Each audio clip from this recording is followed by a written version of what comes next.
ขอสวัสดีทุกท่านมื้อนี้มาพบกับช่อง Gobe Insight เนาะซึ่งว่ามื้อนี้ขอยจะพาทุกท่านมาสร้างตัวบูต Windows 11เนาะหรือว่าเฮาจะเอา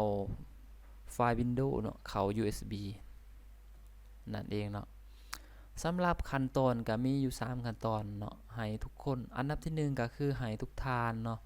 หรือว่าให้ทุกคนมีไฟล์ Windows ก่อนเนาะไฟล์ Windows 11ที่เป็นไฟล์ ISO เนาะที่เป็นไฟล์ ISO นี่เนาะไฟล์ ISO เนาะและอันดับที่2ก็ให้ทุกคนมีโปรแกรม Lufast เนาะโปรแกรม Lufast ก็คือ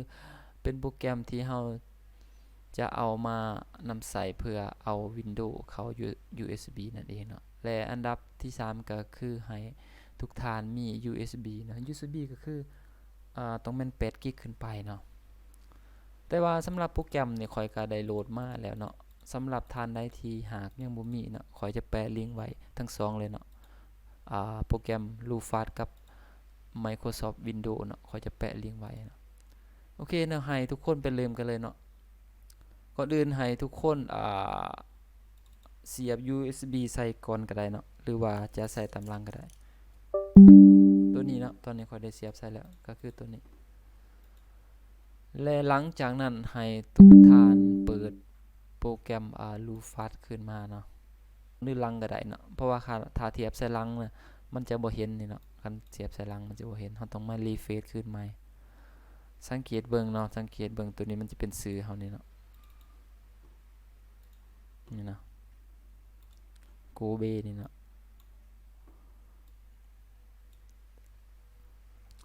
โอเคเนาะหลังจากเฮาเข้ามาแล้วเนาะเฮาจะเห็นอยู่2USB ของเฮาเนาะแต่ว่า USB ของข่อยเนี่ยข่อยใส่ตัว16กิกเนาะมันจะเป็นของเฮานี่เนาะตัว device เนี่ยและ boot selection นี่ก็ให้บ่ต้องไปเลือกหยังเนาะมันจะเป็นมาออโต้แล้วบ่ต้องไปเปลี่ยนหยังมีแต่ให้ทุกท่านเข้าไปอ่าเลือกไฟล์นี่เนาะเข้าไป select นี่เนาะเพื่อเลือกเอาไฟล์นี่เนาะตัวนี้ไฟล์นี่ข่อยก็ได้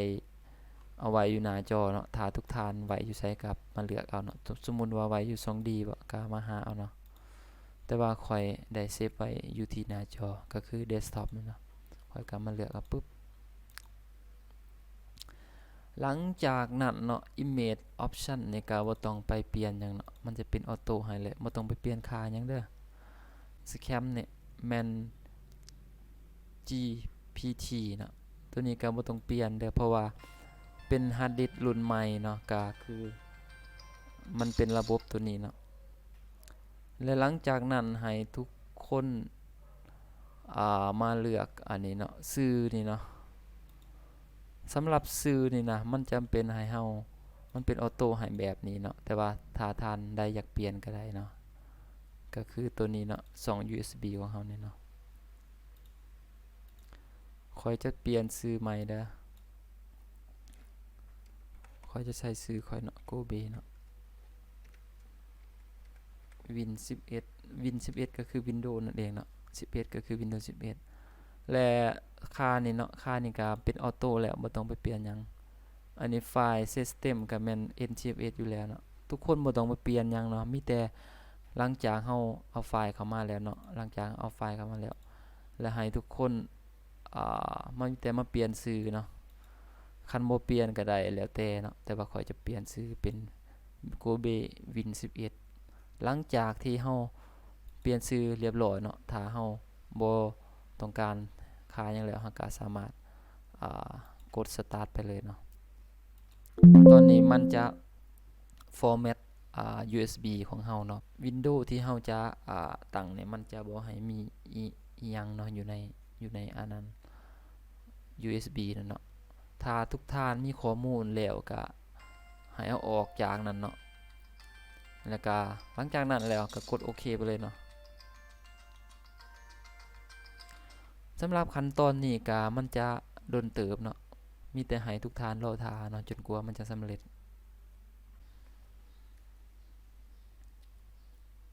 โอเคเนาะก็ให้ทุกท่านรอท่าเนาะเพราะว่าการเอา Windows เข้า USB เนาะหรือว่าสร้างตัวบูต Windows นี่มันก็ จะใช้เวลาดนพอสมควรเนาะมันจะขึ้นกับความไวของคอมพิวเตอร์เนี่ยเนาะแล้วแต่สเปคคอมเนาะถ้าว่าคอมเป็นคอมพิวเตอร์ที่ว่ารุ่นใหม่เนี่ยมันก็จะไวแน่เนาะถ้าคอมเก่าเนี่ยมันก็อาจจะช้าๆก็มีแต่ให้เราท่าเนาะอาจจะใช้เวลาหลายเนาะ10ปลายนาที20นาทีเนาะจนกว่าจะสำเร็จ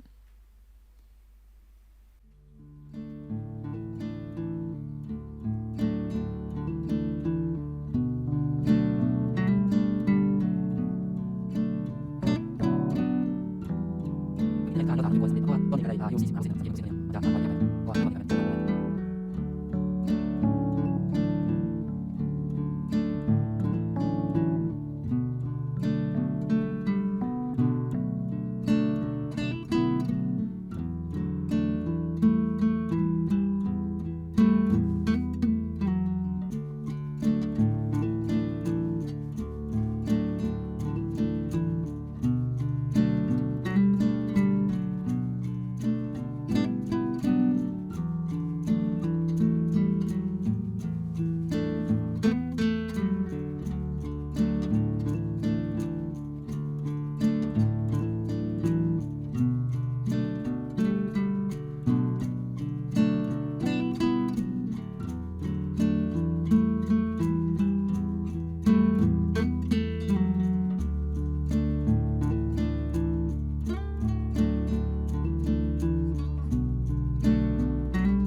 โอเคเนาะสำหรับ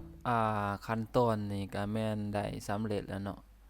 การใช้เวลาก็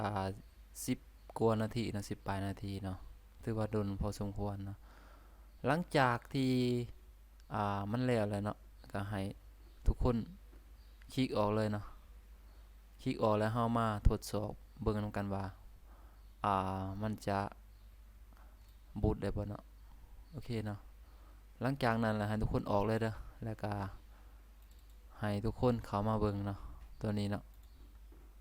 นี่เนาะโอเคเนาะหลังจากนั้นแหละค่อยจะลองเบิ่งเนาะว่ามันจะบูตได้บ่เนาะ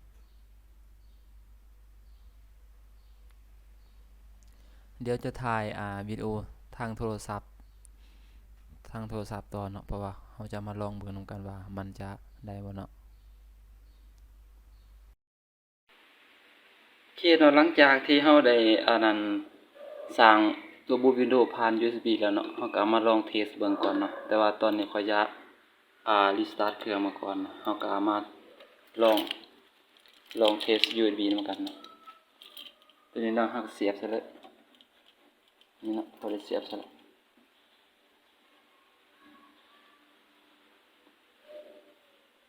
เนาะเราก็เข้าไปออดเบิ่ง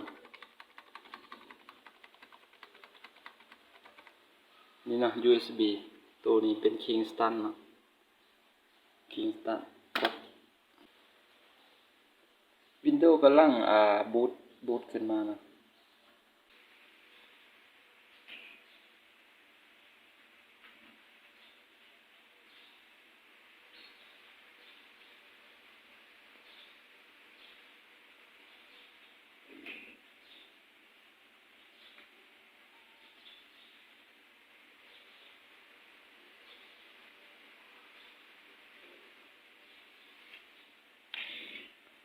นี่นะ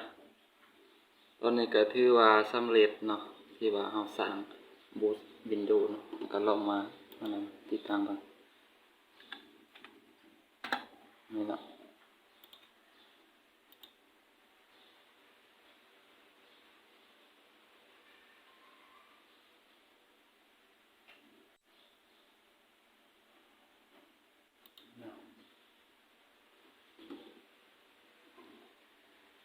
Windows 11เนาะมันจะมีหลาย